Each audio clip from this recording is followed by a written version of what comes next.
السلام علیکم۔ بجلی آنے اور بجلی جانے کی انگریزی ہم میں سے اکثر کو نہیں معلوم، اور بہت سے ایسے لوگ ہیں جو سوشل میڈیا پر غلط سکھاتے ہیں۔ بجلی نہیں ہے، the power's out۔ بجلی چلی گئی، the power went out۔ بجلی آ گئی، the power's in یا the power's back in۔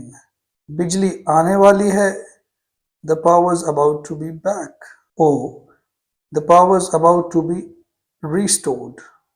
Urdu میں ہم بجلی کے لیے لائٹ کا لفظ استعمال کرتے ہیں، جس کی وجہ سے بہت سے لوگ انگریزی میں بھی بجلی کے لیے لائٹ کا لفظ استعمال کر دیتے ہیں، مگر لائٹ کا درست مطلب ہے روشنی، اور لائٹ کو بجلی کے لیے کہنا اردو میں بھی غلط ہے۔ بجلی کے لیے انگریزی میں عموماً یا تو پاور بولا جاتا ہے یا الیکٹریسٹی۔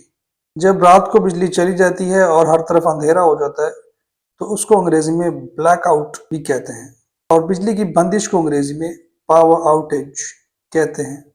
امید ہے یہ جملے اور یہ الفاظ آپ کے کام آئیں گے۔